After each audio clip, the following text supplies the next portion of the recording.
guest is Ariel Cohen. Ariel is senior fellow at the Atlantic Council on the death of the Iranian president. Ariel, it's a pleasure to have you on the program, and we always benefit from your analysis here.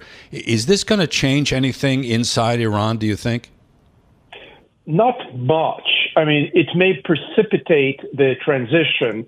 I'm watching like a hawk what's happening with Mujtaba Khamenei, the son of the Supreme Leader. The Supreme Leader is positioning his boy to succeed him.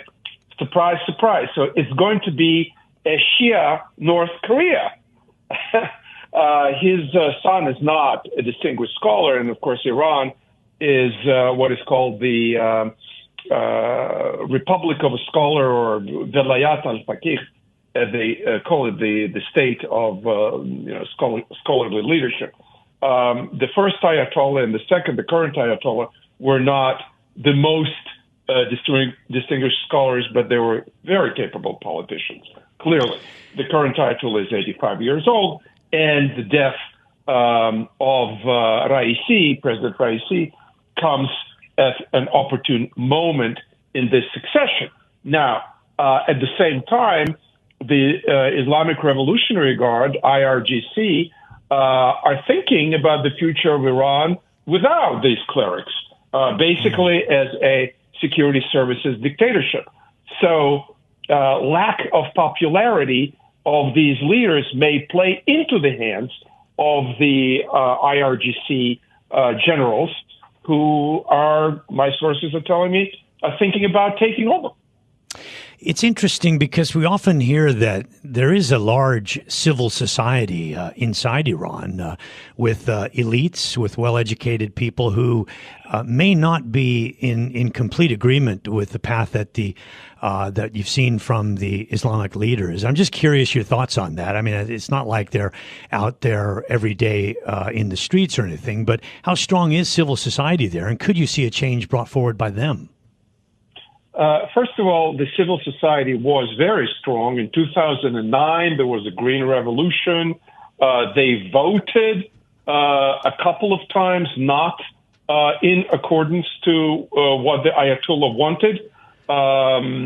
This is how President Khatami and President Rouhani were elected. They are of that regime, but they were of the more reformist wing of that regime.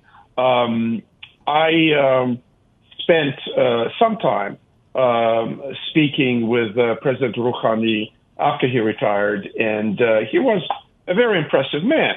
Now, currently, the crackdown is very strong. There were riots in 2022. Unfortunately, both in 2009 and 2022, the Obama administration and the Biden administration, respectively, did not go out of their way to support these popular uprisings, and they were quashed by the regime. In the future, if the regime is in crisis and different factions are fighting, civil society may play a major role, but they're not armed and they're not very well organized, and unfortunately, they do not have a lot of support, as demonstrated now by expression of regret with the demise of the president, who was known as the hangman of Iran. He personally was responsible for hanging of 5,000 people. Ariel, presumably we'll have elections in Iran within 50 days. Would you trust the results? Absolutely not. These are carefully choreographed elections. They are stage managed by the supreme leader. Even people as pious and as much of the regime as the former presidents Rouhani and Ahmadinejad. You remember Ahmadinejad was not a sweetheart. But they are barred from running in these elections. These elections are anything but democratic. What about in Saudi Arabia? Because the King Salman, is being treated for lung inflammation. I don't know the exact status, but he's elderly. He's 88 years old. Will that succession there be rather smooth, or could it be turbulent? Again, in these autocracies, from Moscow to Tehran to Riyadh, everything is very opaque. We do not know what is the extent of opposition and resistance to the Crown Prince, Mohammed bin Salman, who is actually running the affairs in Saudi Arabia now for years. King Salman is ailing for many years, not always in full control of his capacities, of his abilities, and his demise will enthrone, literally, his son, who is in charge now, MBS, Mohammed bin Salman. However, that may be a point where those princes who were sidelined by him, or those prominent Saudis who were detained in a five-star hotel, if you remember, until they pay up the taxes or share in their wealth with the Treasury, they may muster an opposition. There were some reports of an attempted assassination.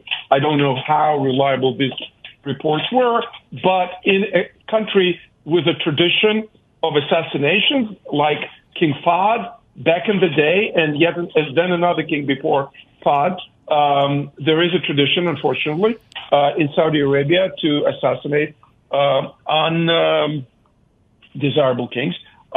If I were MBS, I would be investing very, very hard and watching my security very carefully. And I'm sure he has the money for the best security consultants in the world. He was scheduled to be in Japan this week, but he canceled that visit because of the situation with the king. Ariel, very quickly here, in about 30 seconds or so, if the Trump administration comes back into power, or let me just say it in another way, if Donald Trump is reelected, how do the situations in Iran and Saudi Arabia, how are they affected?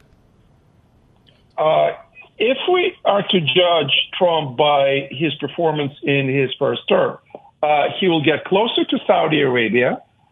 He will probably back Israel up more than the current administration, and he will be more prickly vis-a-vis Iran. Iran is very close to getting a nuclear weapon, or at least to enrich uranium to 90%, which is sufficient for a bomb. And that is an existential threat, not just for Israel, not just for Saudi Arabia, but for all American allies in the region, and also because of the range of the Iranian missiles to our European NATO allies as well. Ariel, we'll leave it there. It's always a pleasure. Thanks for making time to chat with us. Ariel Cohen, Senior Fellow at the Atlantic Council, helping us understand the latest developments in the Mideast in both Iran and Saudi Arabia.